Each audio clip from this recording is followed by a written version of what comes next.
കൂടിയതിൽ നിന്ന് എത്രയാള് പിന്നെ ഖബറുകൾ വന്നിട്ടുണ്ട്. ചെറിയൊരു ശതമാനമല്ലേ പിന്നെ പോകുന്നുള്ളൂ. മക്കള് പോയെങ്കിലായി, വാപ്പ പോയെങ്കിലായി, അടുത്ത കൂട്ടുകാര് പോയെങ്കിലായി. നമ്മളെ ഖബറടക്കാൻ 1000 ആളുണ്ടായി. പിന്നെ ഖബറുകളിലേക്ക് ഒരിക്കലെങ്കിലും വരുന്ന 100 പേരെങ്കിലും ഉണ്ടാകുമോ? ഇല്ലല്ലോ. പിന്നെ നമ്മൾ വഹ്ശത്തിലല്ലേ, വന്യതയിലല്ലേ.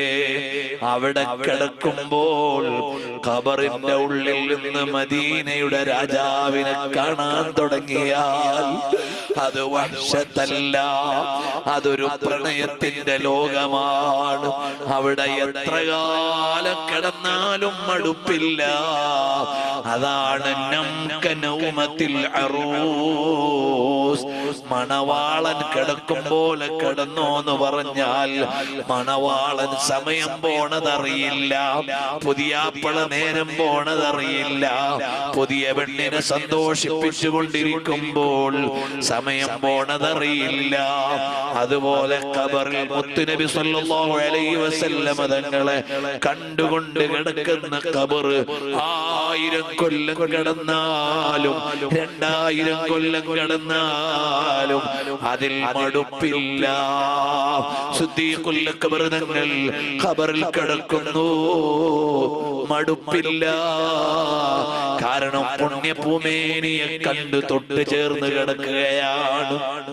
അവർക്ക് വഹ്ശത്തിന്റെ ഖബറല്ല, അത് ലദ്ദത്തിന്റെ ഖബറാണ്, അത് രസത്തിന്റെ ഖബറാണ്.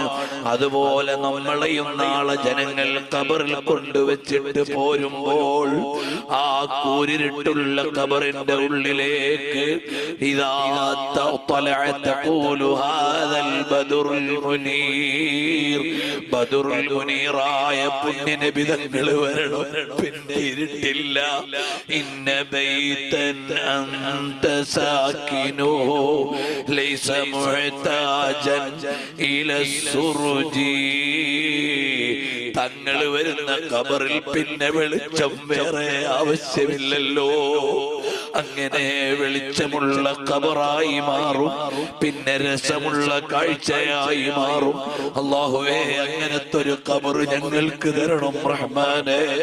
ഈ ലോകത്തുനിന്ന് യാത്രയാകുന്നതിന് മുമ്പ് ഹബീബായ സല്ലല്ലാഹു അലൈഹി വസല്ലം തങ്ങളെ ഖൽബ് നിറഞ്ഞ് കണ്ണ് നിറച്ച് കണ്ടിങ്ങനെ സന്തോഷിക്കാൻ ഞങ്ങൾക്ക് ഭാഗ്യം തരണം അല്ലാഹ്. മരണം വരെ നബി സല്ലല്ലാഹു അലൈഹി വസല്ലം തങ്ങളുടെ മദ്ഹ് പറയാൻ ശബ്ദവും ആരോഗ്യവും അറിവും ആഫിയത്തും നീ ഞങ്ങൾക്ക് നൽകണം അല്ലാഹ്. മതത്തിന്റെയും